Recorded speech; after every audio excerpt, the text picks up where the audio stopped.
Hi everyone, তোমাদের সবাইকে স্বাগতম আমার নতুন ব্লগে।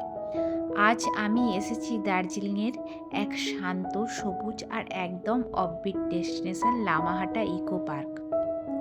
যারা প্রকৃতির কোলে একটু শান্তি খুঁজছেন তাদের জন্য এই জায়গাটা একদম পারফেক্ট।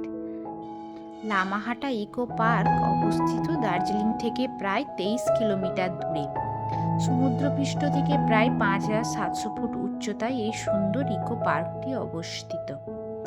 চারপাশে পাইন গাছ, রঙিন ফ্লেয়ার ফ্ল্যাগ আর পাহাড়ি হাওয়া, এক কথায় মন ভালো হয়ে যাওয়ার মতো পরিবেশ। পাহাড়ে ঢুকতেই চোখে পড়বে সুন্দর করে সাজানো ফুলের বাগান, বিভিন্ন ধরনের অর্কিড আর পাহাড়ি ফুলও দেখতে পাওয়া যায়। ছবি তোলার জন্য অসাধারণ স্পট, যারা ইনস্টাগ্রামে রিল বানান তাদের জন্য একদম ড্রিম লোকেশন। পার্কের ভেতরে একটু উপরে উঠলেই আছে একটা ছোট কিন্তু খুব সুন্দর লেক। ওই লেকের চারপাশে বসে শান্তভাবে প্রকৃতি উপভোগ করা যায়।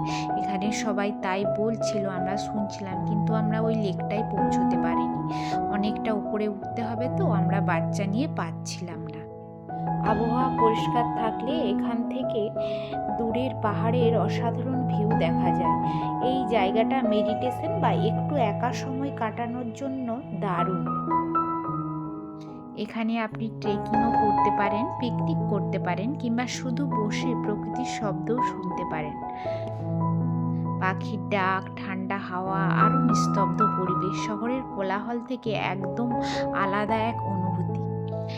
এখানে অনেকেই ক্যাম্পিংও করতে আসে। যাওয়ার সেরা সময় হলো অক্টোবর থেকে এপ্রিল। সাথে রাখবেন হালকা জ্যাকেট। এন্ট্রি ফি খুবই কম, সকাল সকাল গেলে ভিড় কম থাকে। তাহলে বন্ধুরা, দার্জিলিং এলে অবশ্যই একবার কিন্তু ঘুরে আসবেন লামাহাটা ইকো পার্ক। ভিডিওটা ভালো লাগলে লাইক আর শেয়ার করবেন। দেখা হবে পরের একটা ভিডিওতে। Bye bye.